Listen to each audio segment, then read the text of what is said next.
이렇게 나라가 시끄럽고 나라가 어려울 때 우리 믿는 우리 신앙인들은 어떻게 해야 되겠는가? 여러분 어떻게 해야 되겠어요? 예수 믿는 사람은 최소한 그 정도 해답은 가지고 있어야 돼요. 이렇게 나라가 힘들고 어려운 문제가 생겼을 때, 문제가 생겼습니까? 안 생겼습니까? 문제가 있죠? 문제가 생긴 이때 우리 예수 믿는 사람들은 그러면 어떻게 해야 되겠는가? 어떻게 해야 되겠는가? 목소리만 높이면 되는 겁니까? 인의 전술로 밀어붙이면 되는 겁니까? 아니지요. 아무리 인의 전술로 밀어붙이고 아무리 목소리를 내도 최소한 예수 믿는 우리들은 하나님의 소리를 들어야 할 줄로 믿습니다. 하나님의 소리를 들어야 돼요. 목소리 크다고 이기나? 인의 전술로 밀어붙인다고 나라가 세워지는 겁니까? 그렇지 않아요. 여호와께서 집을 세우지 아니하시면 세우는 자의 수고가 헛되며 여호와께서 성을 지키지 아니하시면 파수꾼에 깨어 경성함이 허사인 것입니다. 하나님께서 함께하지 아니하면 너희들이 아무리 일찍 일어나서 수구의 떡을 위하여 산다 할지라도 그 수구의 떡이 헛되다는 거예요. 헛되다는 거야. 하나님이 함께 해주셔야 우리의 수구의 떡이 헛되지 않은 거야. 하나님이 지켜주시고 하나님이 세워주셔야 하는 줄로 믿습니다. 우리 개인도 마찬가지입니다. 살아가다 보면 우리 개인도 문제가 있어요. 여러분이 인생만큼 살아오면서 이런저런 크고 작은 어려움과 문제를 만났을 것이에요. 어떤 사람은 중학교 다니면서 큰 죽을 뻔한 아픔도 생겨서 문제가 생겼었고, 어떤 사람은 20대 인생에 죽을 만큼 힘든 어려움도 닥쳐왔을 것이고, 어떤 사람은 30대 일을 벌려서 일을 하다 보니까 사업이 망해서 쫄딱 망한 어려움도 당했을 것이고, 각가지 여러분이 살아오면서 개인적으로 많은 크고 작은 어려운 문제들을 분명히 만났을 것이에요. 가정도 마찬가지입니다. 지금까지 여러분이 세운 가정이 어려움이 있었어요. 작은 놈이 아파서 어려움이 있었고, 큰 놈이 문제를 일으켜서 가정에 어려움도 있었고, 아빠가 어떤 일로 인해서 가정에 아픔이 있었고, 여러 가지 가정의 문제도 있어요. 좀 더 확대해서 나라도, 어떤 단체도, 교회도 여러 가지 그런 문제들이 있습니다. 그럼 이때 어떻게 해야 되는 것입니까?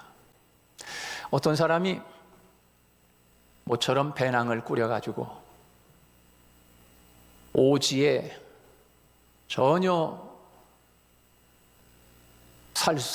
사람이 드문 오지 정글로 등산을 간다고 여행을 떠났는데, 여행을 떠나면서 혹시 몰라서 나침판을 하나 집어넣고 그리고서 여행을 하다가 그만 문제가 생겼어요. 한참 가다 보니까 길을 잃어버렸네. 길이 보이질 않는 거예요. 가다가 갑자기 길이 없어져 버렸어요. 그럴 때 있잖아요. 산에 올라가다 보면은 내가 가던 길이 많이 났는데 사람이 다니던 길인데 그만 길이 뚝 끊겨가지고 사람 다니는 길이 없어진 것 같아. 그럼 거기 서가지고서 어디가 길이지? 잘 온 것 같은데? 그러면서 가던 길을 멈추고 서성거릴 때가 있습니다. 어떤 사람이 배낭을 메고 그만 알지 못하는 오지에 여행을 떠났는데 가다 보니까 문제가 생겨가지고 가던 길을 잃어버리고 말았어요. 집도 한 채 없고 전혀 알 수 없는 동서남북이 어딘지도 모르는데 방황을 하고 주저앉아서 땅을 치고 전화도 안 되고 그럴 때 울고만 있으면 되겠습니까? 어떻게 해야 돼요? 아이고, 내가 여행을 떠날 때 나침반을 내가 배낭 그 구석에다가 집어넣고 왔지. 그걸 꺼내가지고 아이고, 여기가 어디야 도대체? 동쪽이 어디지? 남쪽이 어디야? 서쪽이 어딘가? 나침반을 보면 그래도 살 수 있는 길이 열리는 줄로 믿습니다. 여러분, 최소한 예수 믿는 그리스도인들은 이 나침반을 가지고 사는 사람들인 거예요. 근데 우리는 그 나침반을 저 배낭 속에다 집어넣고 문제가 발생했을 때 어떻게 살아야 되지? 어디로 걸어가야 살 수 있는 건가? 방황할 때가 많습니다. 혹시 저와 여러분은 살 수 있는 길이 있는데도 불구하고 그렇게 방황하고 있는 사람은 없습니까? 오늘 예수 믿는 우리들은 인생의 나침판과 같고 내비게이션과 같은 그것을 하나님이 오늘 우리에게 주셨는데 인생을 살아가다가 개인적으로 문제가 생기고 가정에 문제가 생겼을 때, 나라가 문제가 생겼을 때, 교회가 문제가 생겼을 때, 어느 번 단체가 문제가 생겼을 때 어떻게 해야 되나? 앉아서 울기만 하면 되는가? 목청만 소리 높여서 사람들이 모이면 되는가? 최소한 예수 믿는 사람은 하나님이 우리에게 주신 내비게이션, 하나님이 우리에게 주신 나침판, 하나님이 우리 인생에게 주신 매뉴얼, 하나님의 말씀으로 돌아가 내 인생의 길을 찾을 수 있기를 축복합니다. 하나님의 말씀으로 돌아가 내 가정에 닥쳐온 문제를 해결할 수 있기를 바랍니다. 이 나라에 닥친 어려움과 위기는 어떻게 내가 예수 믿는 사람이 어떻게 해야 되겠는가? 성경으로 돌아가면 하나님은 우리에게 이미 그 해답을 다 주셨어요. 근데 우리는 그 나침판을 배낭 속 구석에다가 처박아 놓았기 때문에 길을 잃고 방황하는 것이에요. 여러분, 성경으로 돌아가면 사는 길이 보이는데 그것을 보는 사람이 얼마나 되겠습니까? 그 길을 찾을 사람이 많은데 성경이라고 하는 나침판을 저 배낭 속에 집어넣어놓고 울고 방황하고 목청만 높여서 나 살려주세요 라고 하면은 사는 것입니까?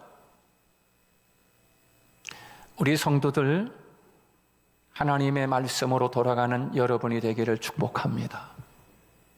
여러분, 여러분의 인생에 다가온 문제는 이미 세상을 떠난 우리의 인생의 선배들도 다 겪었어요. 그리고 지금 우리가 겪고 있고, 그럼 앞으로도 또 겪을 것입니다.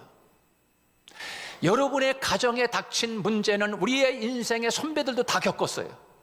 여러분의 인생의 가정에 닥쳐온 문제, 또 나라가 이렇게 지금 시끄럽고 어려운 이 시국에 이와 같은 문제, 우리 나라만 겪는 게 아니에요. 수천 년 오면서 이와 같은 어려운 나라의 난국을 겪어왔어요. 이미 다 지나갔어요. 그리고 우리 겪고 있고 앞으로도 또 이와 같은 문제와 어려움들이 우리에게 닥쳐올 것이에요.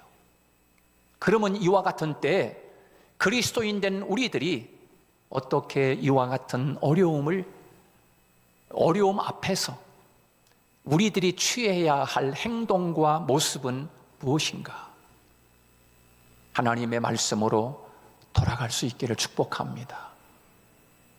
하나님은 성경을 통하여 우리에게 이와 같은 개인적으로나 가정적으로나 공동체나 나라적으로 어려움이 다가왔을 때 하나님이 이렇게 해라. 너 가정에 농사가 안 됐냐? 문제가 닥친 거잖아요. 고생해서 씨앗을 뿌려가지고 농사를 지으려고 했는데 이게 농작물에 그냥 병충이 생기고 벌레가 먹고 이게 곡식이 풍년이 안 들고 이게 다 그냥 쭉정이고 그런 문제가 생긴 거예요. 농사 짓는 사람은 문제가 생긴 거잖아요. 농사가 다 망친 거 아니에요. 그러면 그때 하나님은 성경을 통해서 뭘 가르쳐주고 있어요? 학계 선지자를 통해서 우리에게 뭘 가르쳐주고 있어요? 너 그렇게 고생해서 땀 흘려서 죽도록 일했는데 남는 거 있어? 왜 그런 줄 알아? 하나님은 성경을 통해서 가르쳐주고 있어요. 어려움이 오거나 그랬을 때 하나님은 성경을 통해서 너무나 자세하게 가르쳐주고 있어요.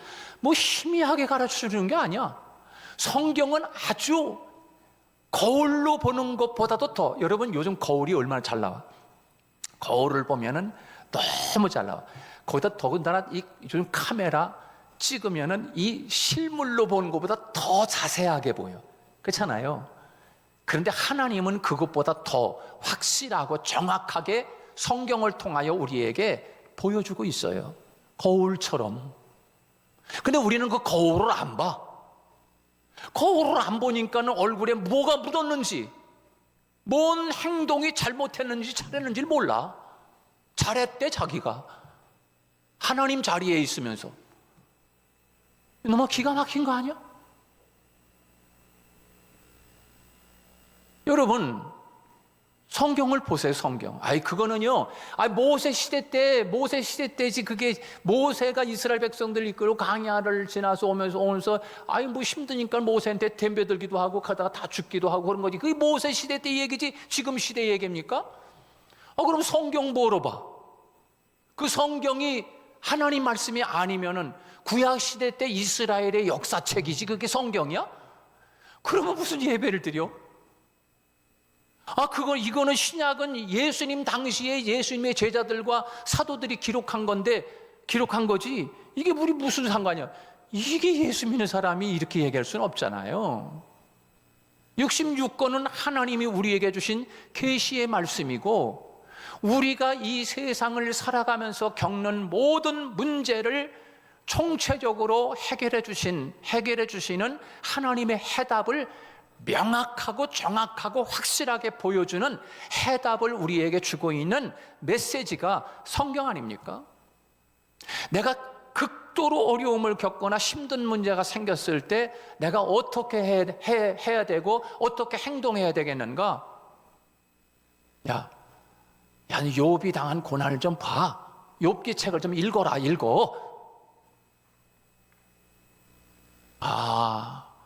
이런 어려움을 겪었어도 욥이 이렇게 행동했구나. 너무 정확하게 보여주잖아요, 우리에게. 갈 수 없는 길에 완전히 막다른 골목에서 죽을 수밖에 없는 진퇴양난을 겪고 있는 상황 속에서 우리 인생도 그럴 때가 있잖아요. 그럴 때 어떻게 했냐? 이스라엘 백성들이 홍해 앞에서 어떻게 했나? 어떻게 했냐? 그렇게 하란 말이에요. 그렇게. 그러면 내가 보지 못하는 앞길이 막혔다고 안 보이지만 하나님은 내가 보지 못하는 길을 예비하고 계셔 라고 말씀하고 있는 거 아니에요? 여러분이 가정에 문제가 생겼어요? 무슨 문제가 생겼습니까? 질병이 찾아왔습니까? 아니면 사업이 무너졌습니까? 하나님은 그와 같은 문제들 이미 우리의 인생의 선배들이 다 겪었어요. 그리고 성경에 그렇게 겪은 사람들의 말씀을 하나님이 해답으로 성경을 통해 주셨어요. 그럼 우리는 어떻게 해야 되겠는가? 문제가 생기면 글로 돌아가야지. 하나님을 향하여. 할렐루야. 하나님을 향하여. 그래서 진짜 해결을 받아야지. 목소리 큰다고 이기는 거야? 인해 전술 인원이 많다고 이기는 거냐고? 그러면 진짜 나라가 쓰는 거예요? 우린 신앙을 가진 우리들이 냉정하게 판단하자고. 하나님이 집을 세워주셔야 세워주는 거잖아. 하나님이 여러분의 인생을 세워주고, 하나님이 여러분의 가정을 세우고, 하나님이 이 나라를 세워줘야 진짜 멋있는 나라가 되는 거 아니에요? 믿으면 아멘. 할렐루야. 하나님이 세워줘야지. 하나님이 지켜주셔야 되는 거 아니에요? 하나님은 우리에게 성경을 통하여 너무나 자세하게 잘 가르쳐주고 있어요. 여러분, 오늘 우리가 읽은 이 사도행전 말씀은 바울과 함께 선교를 했던, 동행하며 선교를 했던 누가라고 하는 사람이 이 초대교회 모습을 기록한 것입니다. 신약 성경의 복음서, 사복음서, 마태, 마가, 누가, 요한복음, 이 사복음서, 그 다음에 로마서부터 요한계시록까지 서신, 그 중간에 사도행전이 있는 거예요. 사도행전. 그런데 이 사도행전이 없다고 하면 어떤 과정을 거쳐서 초대교회가 세워지게 되었는지 알 수가 없는 거야. 사람들은 본질에서 벗어나면 초심으로 돌아가자고 강조합니다. 연초에 내가 하나님 앞에 이런 초심을 가지고 열심히 살자, 열심히 예배하자, 열심히 모이자, 성실하게 살자, 근면하게 살자, 하지 말 것은 하지 말자, 이렇게 초심을 갖잖아요. 그런데 몇 달 지나다 보면 마음이 해해져 가지고 예배도 빠지고 게으르기도 하고 흥청망청 살기도 하고, 그러다 보면 아이고 내가 초심을 잃어버렸네. 그래서 다시 초심을 생각하듯이 교회 또한 마찬가지입니다.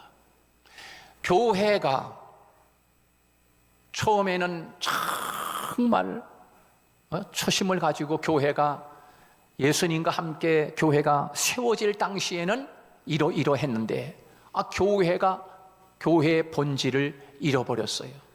자꾸 세속화돼가 교회가 점점 세상화돼 간단 말이에요. 이건 아니지. 그러면 어떻게 해야 돼요? 처음에 예수님과 함께 교회를 세우던 초대 교회로 돌아가자. 그럼 처음에 교회가 세워질 때 어떤 마음과 어떤 계획과 어떤 뜻을 품고 교회가 세워졌는지, 그거를 보여주고 있는 말씀이 바로 이 사도행전입니다. 사도행전은 교회의 순수한 처음 모습을 보여주고 있다는 점에서 사도행전은 너무나 중요한 말씀인 거예요. 교회가 왜 방황하는가? 왜 교회가 본질을 잃어버리고 우상화되어 버린 그런 집단이 되어버렸는가? 이것은 바로 본질, 초심을 잃어버렸기 때문인 것이에요. 이 사도행전을 보면 우리가 성령으로 충만하면 어느 정도의 삶을 살 수 있는가? 사도행전이 보여주고 있어요. 그리고 우리가 예수님의 말씀에 순종하면 어느 정도까지 충성하는가? 이것을 보여주고 있어요. 성령께서 함께 하시면 어떤 일까지 할 수 있는가?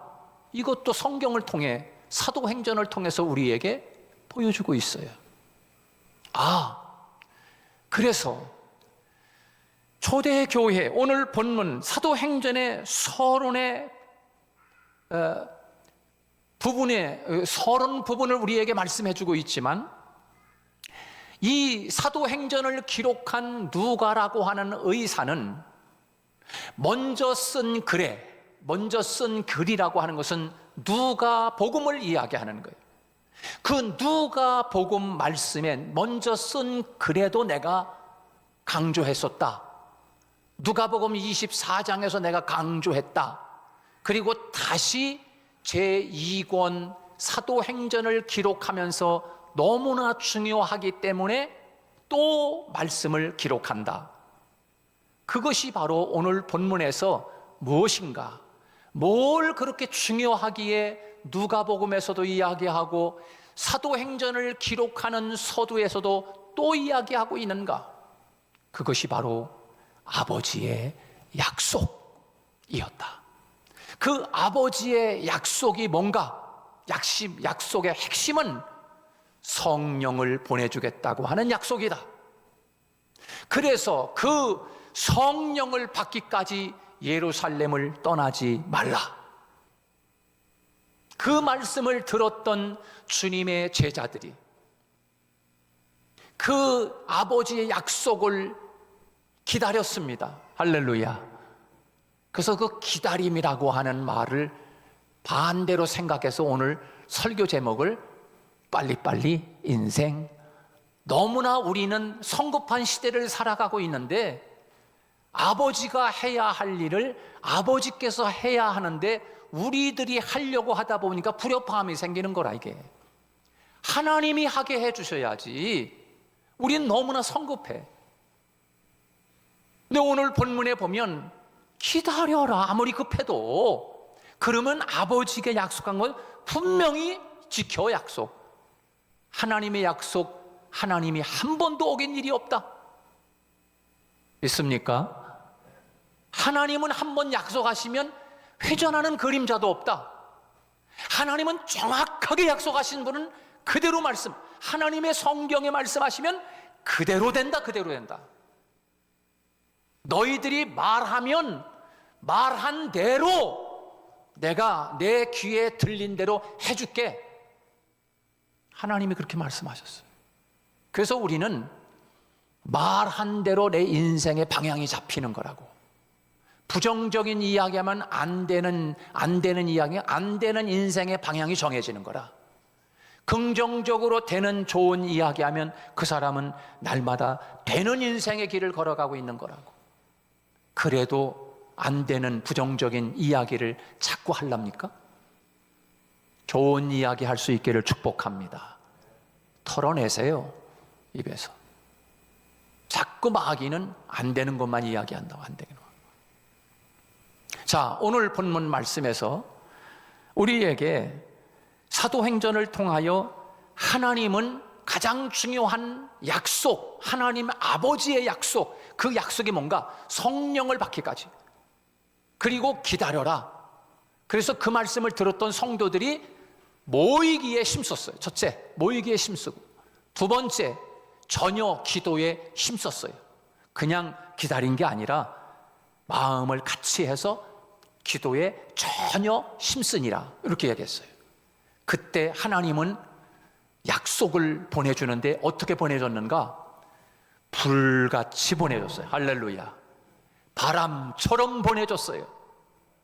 불처럼 바람처럼 아버지 약속 성령이 오셨는데, 여러분 불이 뭐예요? 불은 힘이에요. 힘.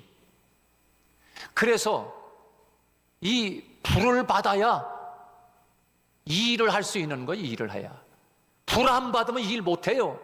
아무리 좋은 사람, 아무리 똑똑한 사람도 불 받아야 일하는 거라고. 불 받아야. 우리 교회 좋은 차 끌고 다니시는 분들 몇 분 계시지만 아무리 좋은 차도 불이 타야 차가 가는 것이지 불이 안 타면 차가 움직이질 않는 거라. 성령의 불이 임해야 진짜 일하는 사람이 되는 거라고. 성령 충만 받지 않으면, 이 불 받지 않으면 하기 싫으면 안 해. 내 팽개쳐버리고 그냥 되거나 말거나. 그게 어떻게 하나님의 사람이요? 누구를 위하여 종을 울리는 거죠 도대체? 그게 불을 받아야 돼. 불을. 이 불을 받아야 되는데 딴 불을 받아. 술을 마셔가지고서 얼굴이 시펄겋게 달라올라. 그냥 불이 올라, 불이 올라. 이런 불을 받으면 안 돼요. 할렐루야. 성령의 술을 받아, 성령의 술을 먹어야, 술을 받아야 이게 불이 열정이 나가지고 일을 하는 거지. 그래 뭐 불같이 임했어요. 그 다음에 바람같이 약속이 왔어요. 바람은 뭐요? 힘이요. 이것도 힘. 여러분 토네이도처럼 와봐 한 마을이 그냥 초토화돼 버리잖아요. 요즘 저 LA 로스앤젤레스 완전히 그냥 그 박찬호 집이도 뭐 몇십억짜리들이 다 그냥 불이 싹 오, 무섭잖아요. 불이 얼마나. 그 성령의 불이, 좋은 성령의 불이 와야 열심히 멋있는 일꾼이 되는 줄로 믿습니다. 그것이 오늘 성령에서 하나님이 그래서 이 누가라고 하는 사람이 그래서 그렇게 중요하게 누가복음에서도 말씀하시고 사도행전 초도에서도 이 말씀 그렇게 중요하기 때문에 그래서 말씀하셨구나. 그래서 이 성령을 우리 성도들이 받고 성령이 너에게 임하면 불같은 권능을 받는다. 바람 같은 권능을 받는다. 그러면 예루살렘, 유대, 사마리아 땅끝까지 이르러 내 증인이 되리라. 할렐루야.